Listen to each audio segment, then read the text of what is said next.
Yeah! Wisdom I felt like I didn't really need because was instilled by the bard. The bard! I mastered everything you needed to know for D&D in 24 hours. Totally not because my D&D session is this Sunday and I procrastinated doing this till the last minute. Stop it. Get some help. My DM said it was fine and he'll teach me the rules when I get there, but no, I refuse to be a clueless donkey. And if you played BG3 before, you kinda know the basics of the game already, and you probably want to scratch the same itch as I do. You want to try real D&D, but then the rulebook hits you with 1,000 pages of complicated nonsense.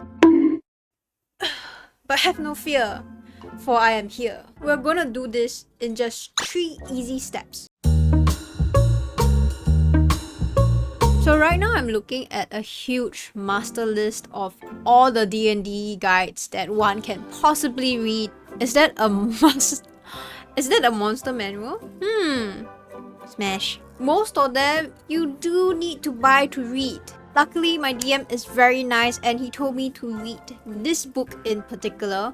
Oh my, that is a lot of dragons. Speaking of dragons, what even is D&D? D&D is basically a collaborative make-believe where one player is the dungeon master, the DM, aka God, and the rest of us are adventurers bumbling through quests. Usually we just use dice and imagination to decide what happens. There are no really winners unless you TPK, which means total party wipe out and everyone dies. Even if you do die, you could just make a new character. You do feel the sense of loss as if you've lost like your child, but it's fine, it's okay. You can just make another character and move on. BG3 is powered by the 5th edition of D&D. If the dice rolls don't give it away. Okay, so we're gonna start off with step number 1. Oh my god. It's a lot. It's a lot. Well, it looks like we have a lot of things to learn and we only have 24 hours. So I think it's best if we get started ASAP. And don't worry, once we've completed the 3 steps, I will show you my final character and I'll also show you how my D&D session went. I think it'll be more fun if you realize the amount of effort it took for me to make my actual character and the chaos that went into it.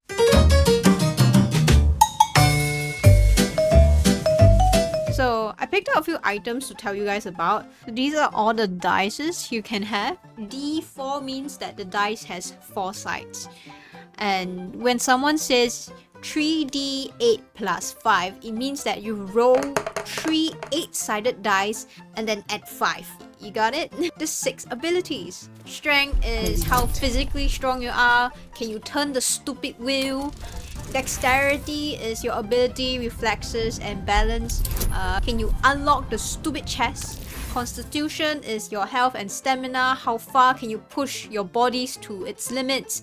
Like surviving a drink with the brewer with daddy issues. Intelligence is your reasoning and memory. So are you smart enough to investigate something successfully? Wisdom is your perceptiveness and your mental fortitude. You notice things in the environment or creatures' behavior if like any shitheads are lying. Charisma is your confidence, poise, charm, whether you are able to influence, entertain, or deceive.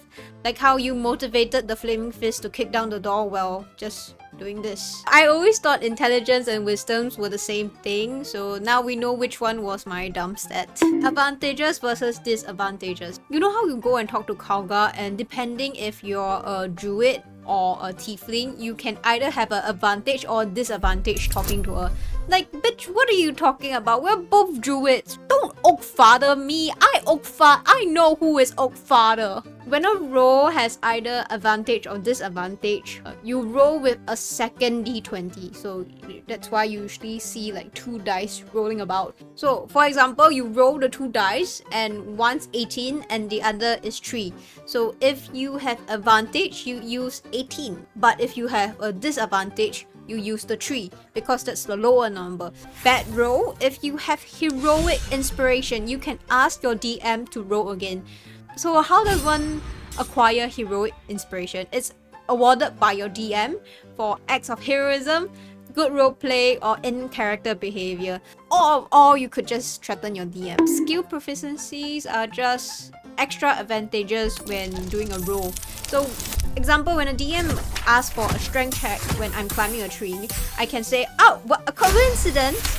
I have skill proficiency with athletics, which is strength. Hazards, we all know what is burning, right? But now I have to deal with dehydration, falling, malnutrition, suffocation. Bro, I'm barely able to escape these perils on a day-to-day basis.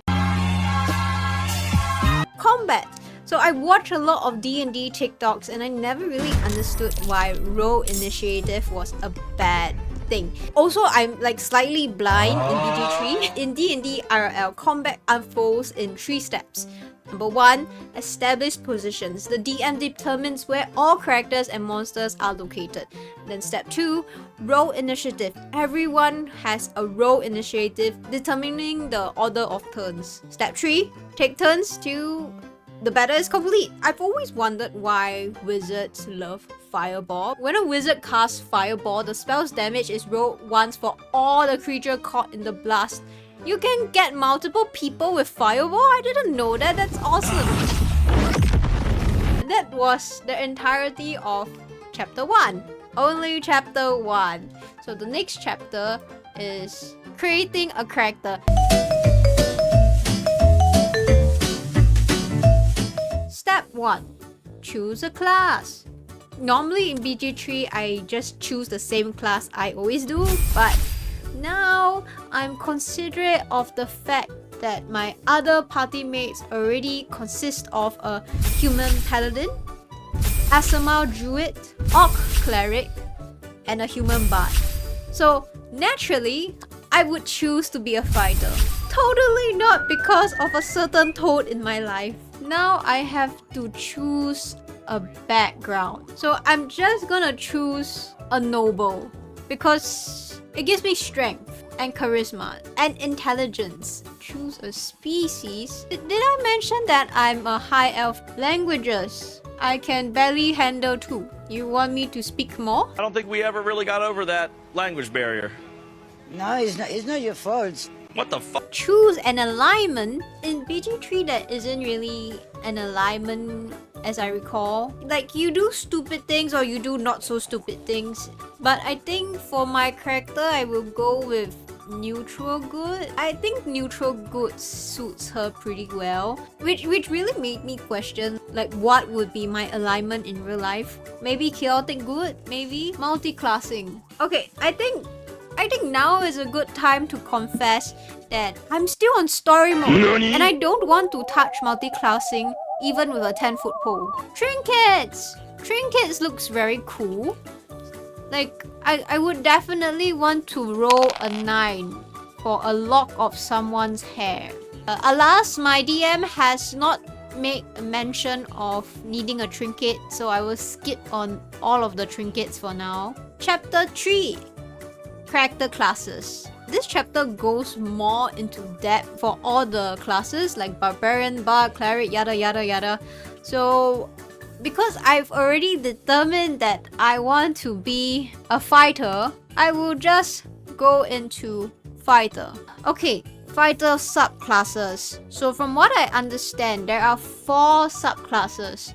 So champion, the one that crit the most often. Battle masters, like they have a special dice that they can spend to do cool maneuvers like disarming attack. That's really great. I hit you and they drop their weapon. Wonderful, amazing. Eldritch Knight. Basically, they swing their swords and can cast spells. And lastly, we have Psy Warriors. From what I understand, they just have psychic powers. So yeah. So chapter 3 goes into detail of the character classes. If I had time, I would read all of them. But because we have a bit of a time crunch, I'm just gonna read fighter for now. But who knows, in future I might do a in-depth for every class. Comment below if you do want that. Now, you guys know that I'm particularly biased towards one subclass. Because of someone. I won't say it too, but because of someone, I'm going to choose Battle Master.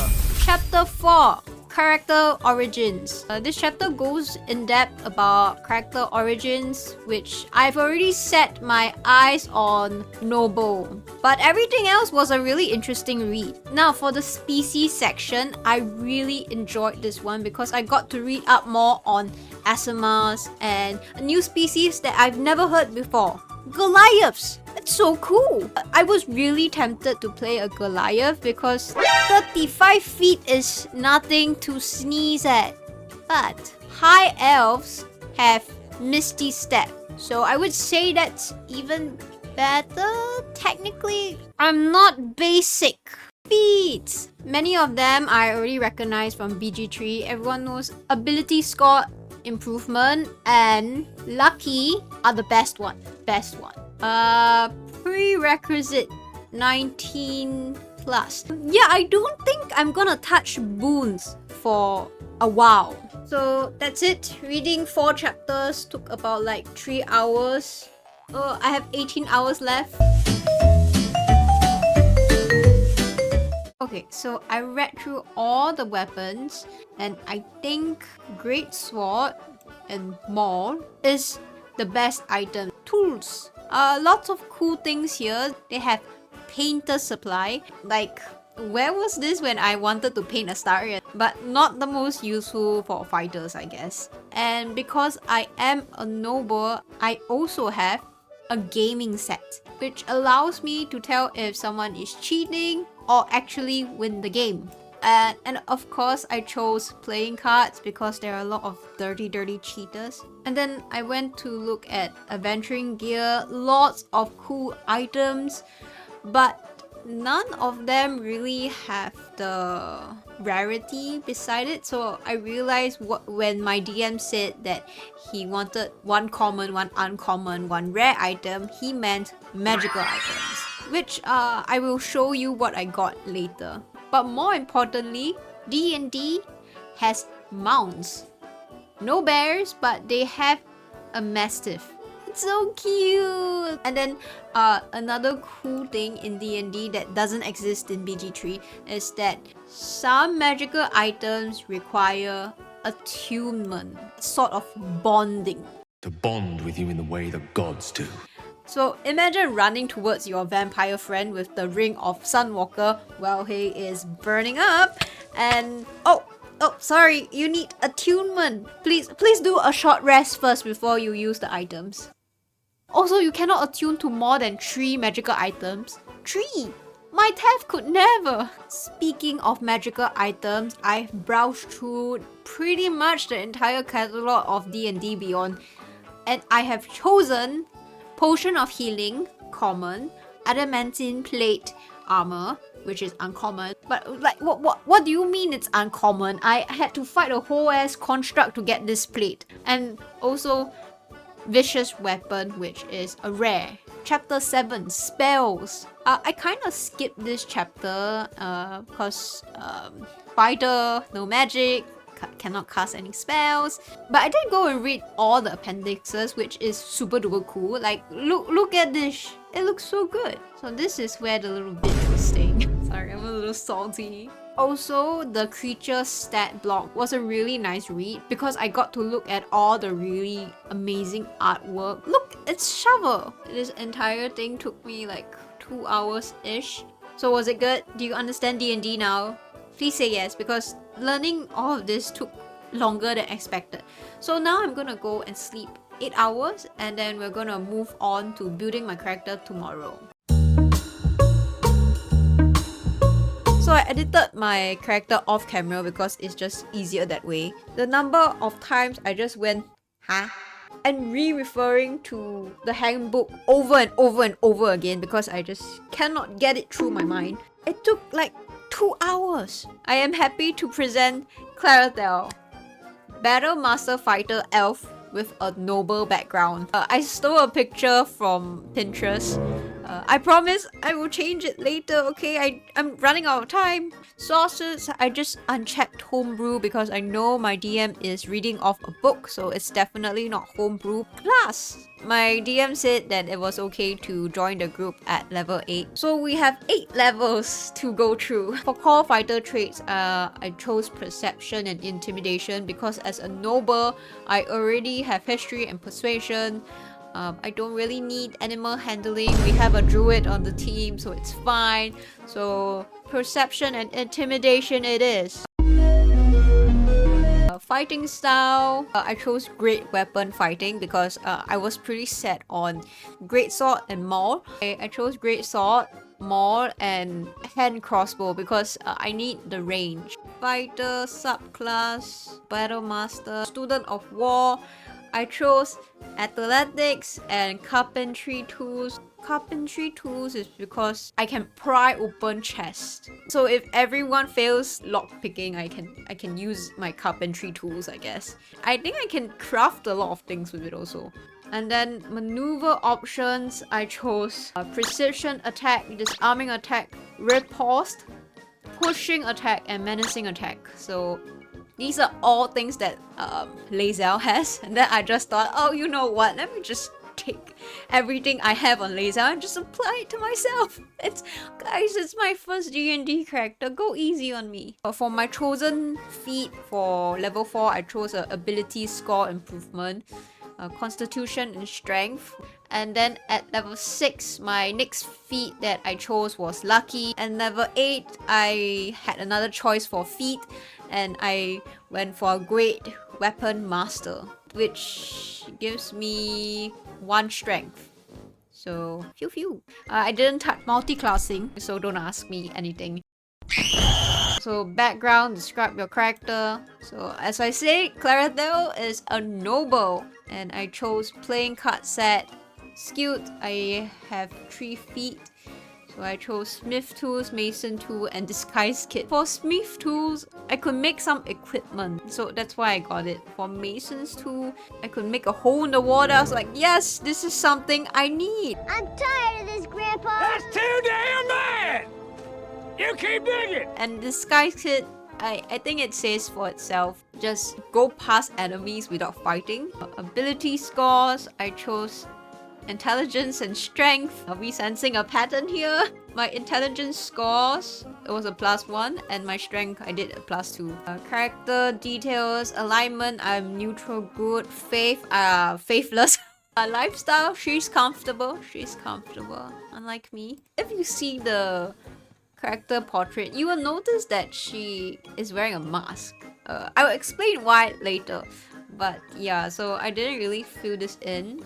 Species and traits. I'm an elf. I'm a high elf. I chose high elf wisdom and then mage hand because everything else is pretty useless. Like, who's gonna use acid splash? Like, come on. I have keen sense for insight, and for my 2 languages, I chose Orc and Elvish. So I want to put like a backstory that she has dated an Orc before. That's how she knows Orc. Number 4, abilities. It was 27 and everything was 88888. And then I just assigned it accordingly. I did a lot of strength. My second highest is constitution. Wisdom I felt like I didn't really need because I can't cast any spells, so it's not really that needed. Hi, Editing Claire here, to tell you that wisdom is absolutely very important because wisdom saving throws are a thing, which is very frequent and important for resisting enemy spells and danger. During my D&D session, I had to tank a lot of magical spell damage alone because I walked right into a trap and I almost had to make a new character. So yeah, keep your wisdom high. That is all. And then we have charisma. She's an 8. And 8 is very low. 1 is really low. 2 to 9 is a weak capability. Claridel is very freakishly strong. Wisdom is okay, and then charisma is terrible because she's socially awkward. That's the reason why she wears a mask. So that's why it's not min-maxing. Shut up. That's that. And equipment. Like I said, I got approval from my DM to have a vicious weapon, adamantine plate, and a potion of healing. The rest of this stuff came with the pack. I might be slightly encumbered, but I haven't checked with my DM if that's okay. Like, are we doing encumbered or are we just like not? But most likely I would ask someone to help me carry something. We have an orc on our team. Maybe she would be so kind to help me carry my great sword, flail, and javelin. This is the final character sheet of Clarithil. She's freakishly strong, but oh, -1 on charisma. How fantastic. Yeah, I still kind of need a backstory for her. But yeah, I have 3 hours left. Clarithil was born into nobility, but never belonged in it. The court was all whispers and painted smiles, where every kindness had a knife behind it. Too strong for the role she was expected to play. Too blunt to survive the games of polite company. She soon became more of a scandal than a daughter. The only place she ever felt steady was in her training yard. Her sword instructor, a retired battlemaster, saw something in her and begged her father to let her learn. With him, steel and sweat spoke louder than gossip. He became more of a father to her than the man who gave her his last name. But something happened after that.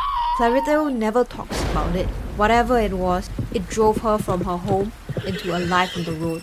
She hides her face now, never removing the helm that became her armor in more ways than one. To tavern folks and mercenaries, she's just the woman that never takes off her helmet. Not famous, not legendary, but known. She keeps her words short, because often they come out too sharp, too honest. Silence is easier. Trust is harder. She watches, she calculates, she second guesses. But when it counts, she's resourceful, a strange mix of noble learning and mercenary grit. She writes to her brother sometimes, though the letters are few and far between. And there are rumors of a romance with someone outside her station, of language learnt in secrets, of things better left unsaid. She romanced an orc. Now she drifts from place to place, sword always at her side, secrets kept close. Ooh, what do you think? Is it good? I hope my DM approves it. I told my DM I'll be there at 1. The session starts at 2. I'm gonna ask him all the questions I need just to double confirm that this character is okay. And I'll let you know how the D&D session goes.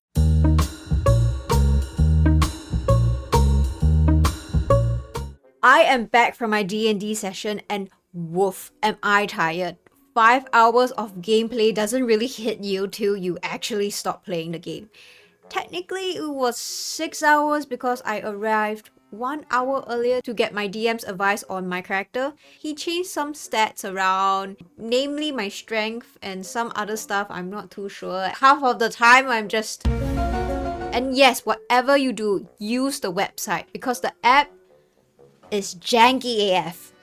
I mean, the website is still a little janky, but it's still better than the app. Wizards of the Coast, I'm looking at you. Fix your damn website and app right now. I had to ask my party mate beside me an embarrassing amount of times where certain things were, and still not all the things was calculated in the final little score because I had weapon mastery, but that didn't show up even though I was using a great sword, so I had to manually calculate it. I would tell my DM 22 plus 8 and he would do the math for me. He's such a nice DM. And so, my very first attack as a D&D player was 18 and 6, 2 attacks, because I am a level 8 fighter. Afterwards, I managed to roll not 1, but 2 net 20s. That's a 10d6. Amazing! Also, if anyone asks, this was my first time role-playing and it kind of went like this. He dies. Swallowed apart by your fighter. Managed to crit 2 times. 2 times at the same turn. Instantly gets sundered. How would you like to do this? Describe your kill. Huh? Yeah, describe how you murder him. Oh, I just take 2 hands and I just go down and then die. And you see the human get sucked in half. Like she's cutting a slab of cheese. She ran over and hit him once. But he had already taken like 17 A lot of damage. before that. But that was enough to push him over. So Okay, as a cleric, when I sing your hymn, it will be one shot KO. Okay. It's a lot of things to unpack. Bye! Bye! Is that really the best you can do? Okay, I have to be kind to myself. It was my first time role-playing, my first time defeating a boss, so I guess it's alright. But it's painful to watch that again. Yeah, so thus began my string of unfortunate events because a little later, a creature I was working on in another room was kill-stealed by the bard. The bard! With a 1d4 dagger attack.